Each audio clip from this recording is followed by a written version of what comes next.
নমস্কাৰ বন্ধুসকল, মই লক্ষ্যজ্যোতি আজি আপোনালোকৰ ওচৰলৈ লৈ আহিছোঁ ভৱিষ্যতে বিনিয়োগ কৰিব পৰা কেইটামান ব্যৱসায় প্ৰতিষ্ঠান, য'ত আপুনি আপোনাৰ টকা বিনিয়োগ কৰি আগন্তুক দিনত যথেষ্ট পৰিমাণে মুনাফা অৰ্জন কৰিবলৈ সক্ষম হ'ব আৰু নিজৰ লগতে আন 10জনকো কৰ্মসংস্থাপন দিবলৈ সক্ষম হ'ব। যদি আপুনি আপোনাৰ টকা বিনিয়োগ কৰিবলৈ এটা ব্যৱসায় এটা প্ৰতিষ্ঠান বিচাৰি আছে, য'ত বিনিয়োগ কৰিলে আগন্তুক দিনত আপুনি লোকচানৰ সন্মুখীন নহয়, ভৱিষ্যতে উন্নতি কৰিব পাৰে বা আপোনাৰ প্ৰতিষ্ঠানটো বৃহৎ এটা উদ্যোগলৈ পৰিণত কৰিব পাৰে, তেন্তে আপুনি মই দিয়া যিকোনো এটা ব্যৱসায় প্ৰতিষ্ঠানত আপুনি আপোনাৰ টকা বিনিয়োগ কৰক আৰু অধিক মুনাফা অৰ্জন কৰক।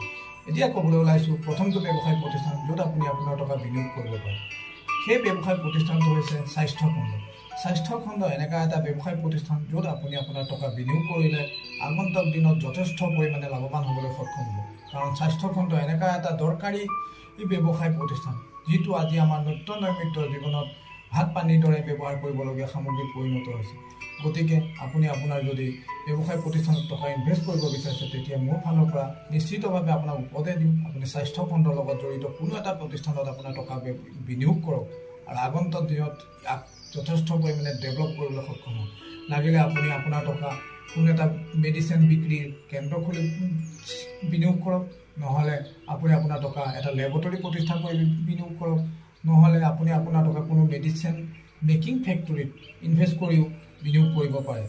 তাৰ লগতে যদি আপুনি আপোনাৰ কেৰিয়াৰ গঢ়িব বিচাৰিছে, তেন্তে আপুনি স্বাস্থ্যখণ্ডৰ লগত জড়িত কোনো এটা বিষয়ত শিক্ষা গ্ৰহণ কৰি আপুনি আপোনাৰ কেৰিয়াৰ গঢ়িবলৈ সক্ষম হ'ব পাৰে। গতিকে মোৰ বোধেৰে এইটো এটা চবচে ভাল ব্যৱসায় প্ৰতিষ্ঠান, য'ত আপুনি আপোনাৰ নিজৰ টকা বা নিজকে বিনিয়োগ কৰিব পাৰে আৰু আগন্তুক দিনত যথেষ্ট পৰিমাণে লাভান্বিত হ'ব পাৰে।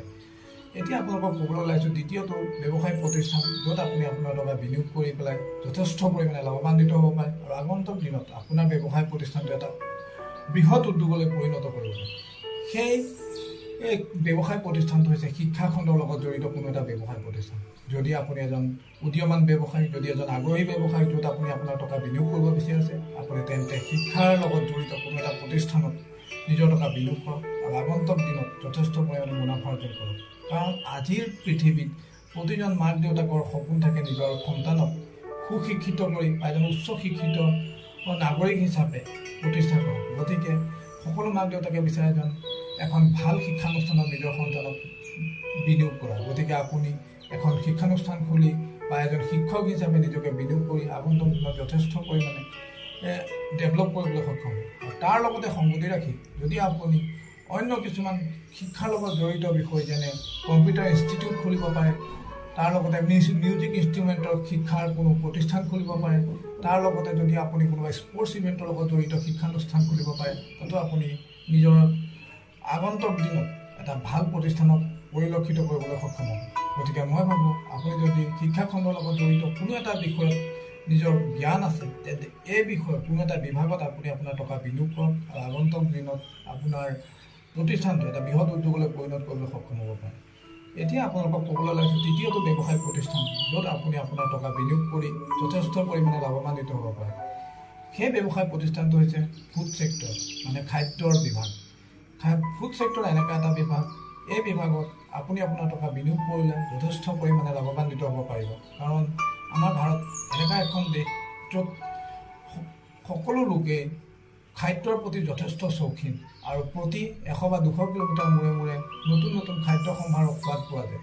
গতিকে মই ভাবোঁ আপুনি যদি খাদ্য সম্ভাৰৰ লগত জড়িত কোনো ব্যৱসায়ত নিজকে বিনিয়োগ কৰিব পাৰে, তেন্তে আপুনি আগন্তুক দিনত এই ছেক্টৰটো যথেষ্ট পৰিমাণে ডেভেলপ কৰিবলৈ সক্ষম হ'ব।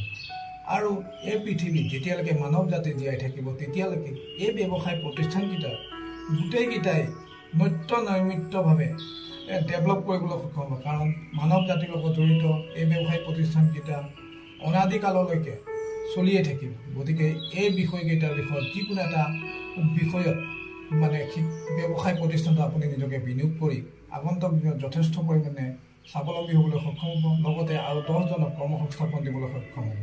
যদি মোৰ ভিডিঅ'টো আপোনাৰ ভাল লাগিছে, তেন্তে মোৰ ভিডিঅ'টো লাইক কৰি দিব, শ্বেয়াৰ কৰি দিব আৰু ছাবস্ক্ৰাইব কৰিবলৈ নাপাহৰিব। ধন্যবাদ। জয় হিন্দ।